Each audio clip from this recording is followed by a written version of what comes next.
Okay, magandang hapon mga boss. Ito, gagawin ko ulit kayo ng video kung paano mag-reactivate or activate ng tools natin. Like ito, yung Borneo. Um, kasi may mga nakaka-experience na nanghihingi siya ng activation. So, napakasimple lang naman ng gagawin. Kahit na kayo mismo, magagawa nyo yun. Huwag nyo na po iasa sa akin para baga hindi ko kayo maabala. Kasi madalas ngayon, ah, hindi ako online. Dala ng marami rin inaasikaso personal. So, ito, ginawa ko po kayo ng video para kahit na hindi po ako available, hindi ko kayo ma-remote, ay magagawa nyo. Hindi ko kayo maabala. So, ito po. Sana masundan nyo po ito. Sobrang dali lang po ng procedure nito. Basta marunong lang kayong sumunod, iintindihin nyo lang, lakasan nyo na lang yung volume kung sakaling mahina yung boses ko. Ayan, para marinig nyo. Okay, so simulan na natin. Unang-una, maglalagin muna kayo sa panel. Sa account panel. Ito. Okay. So, yung link, ito. Ano naman, hindi ko pwedeng ipakita sa video kasi for security reason. Basta ang ang link is nasa email nyo po. 'Di ba pag nag-avail kayo sa akin, hinihingi ko yung email nyo. Then ginagawan ko po kayo ng account. Tapos i-send naman ng server namin sa email nyo yung na-generate na password. So ito lang gagawin nyo. Search GSMX Team sa email inbox, email inbox, then click access login. Then ayun, makakapunta na po kayo dito sa page na to, sa web page na to. So ang gagawin nyo lang, i-enter nyo lang yung email nyo, yung yung sinend nyo sa akin. Tapos yung password na generated, i-copy nyo lang. Mas maigi copy paste kasi para iwas magkamali. Then i-ano nyo lang to, yung i-check nyo lang yan, I'm not a robot. So yun, pag click ng sign in, ganito na po yung mangyayari. Kasi naka-sign in naman na yung ano ko. Ayan, ganito na. So pagkatapos nun, punta kayo ng products. Ito, products. Tapos ganito makikita nyo. Ayan, tandaan nyo products 3rd gen. Ayan, 3rd gen.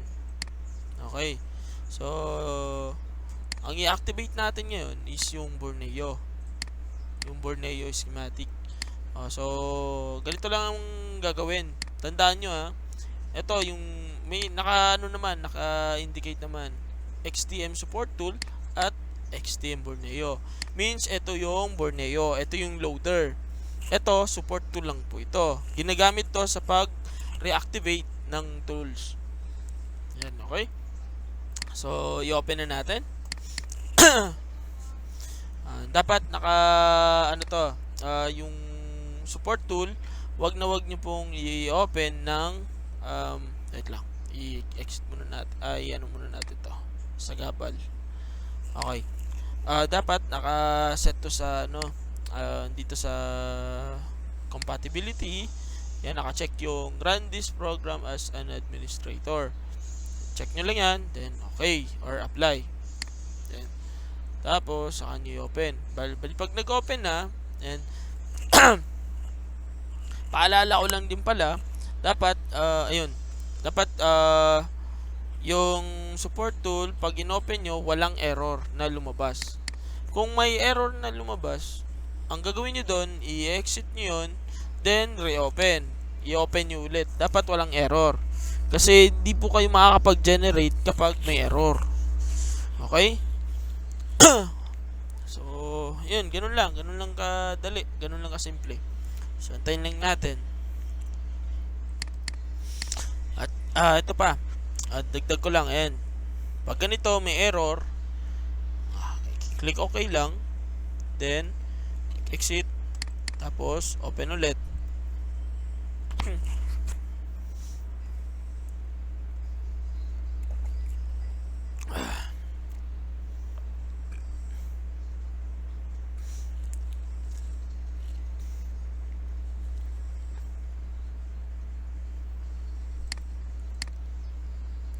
Antayin lang po mag-open. Bali, ayan, wala siyang error. Tapos balik tayo doon sa products. Ito, products 3rd gen. Okay? Bali, check natin yung tools na i-activate natin. For example, ito, Borneo. Yan, click nyo lang yan. Generate. And, okay. Wait lang. Ayan. Okay, yan. Ayan. Pagka-click nyo nung generate, tapos okay, then itong lalabas. Click mo yan, yung copy. Okay. Ayan. Paste mo.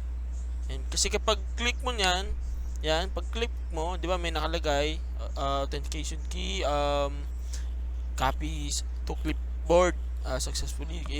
I-okay mo lang 'yan. Kasi automatic na 'yon na na-copy niya na yung key. So, i-paste mo lang siya dito, authentication key. Then, i-click mo 'to, begin activation. So, antayin mo lang siya. Antayin mo lang siyang mag-successful. Ayan, makikita naman. Please wait. So, wag mo nang pipindot-pindutin or ano mong gagalawin sa support tool. Kasi minsan nagkakaroon ng error doon. So, antayin lang siya. Ayan mo lang siya mag-loading. So, ito, minimize na natin to. Ayan. Nakikita nyo, pag ganito na ang lumabas, yan. Pag ganitong lumabas, yan, successfully na, ang gagawin nyo dyan, ang sunod na proseso dyan, is, i-exit nyo po yan, pupunta kayo sa folder ni support tool, ito, tandaan nyo, right click, open file location, XTM licenses, ito, Borneo. Kasi yun yung inactivate natin, di ba? Yan. Yan na yung, makikita nyo sa date. Ayun yung date niya. Ngayon yan, di ba? Ngayon yan. Then, ang gagawin nyo dyan, i-copy. Yan, i-right click, tas copy. Then, open nyo naman yung folder ni XTM Borneo. Ito tandaan nyo, ito XTM Borneo. Right click, tapos open file location. Ito yung lumang license ko. Halimbawa ito, hindi na gumagana katulad nung sa inyo, di ba? Ayan nyo lang, i-paste nyo lang dito sa folder yung i-replace nyo lang. Ayan, replace the files in the destination. Ang gagawin, kiklik nyo lang yan. Ayan. Ayan, okay na. Na-replace na yon. Na-replace yan siya nung bago. So, exit nyo na yan. Then, open. Ito, i-open nyo.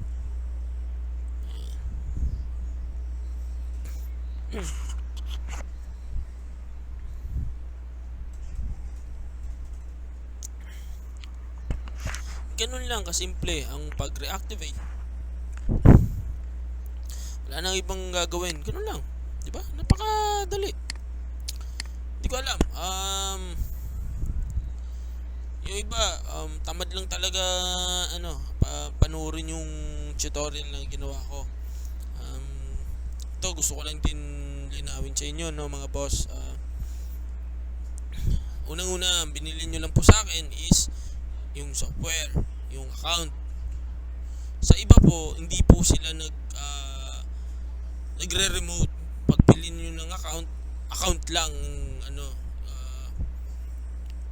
sa inyo, wala nang kasamang remote. Pero ako, ginagawa ko, nire-remote ko muna kayo, di ba? Pagka bili nyo ng account sa akin, nire-remote ko po kayo para makita nyo yung paano pag-setup. Ngayon, ano naman po ako, just in case na may mga katanungan kayo, ready to ano naman po ako, sasagutin ko naman po kayo. At saka may group ano po tayo, no, may group page na kung saan dun po is malaya po kayo mag-post ng mga concern nyo about sa tools natin. Okay, so yung sa remote, hindi ko po ano yun na lifetime remote, free remote. Kasi alam niyo naman po, di ba? Gumugugol din po ako ng oras doon. Kumbaga nagko-consume din po ng oras ko yun. Kahit po na sobrang busy ko, inuna ko po kayo. So yun lang. Sana po is makaramdam din po tayo, no? So bali, okay, ito na. Balik tayo doon sa ano. Ayun, nag-open na po siya. Ayun, click login.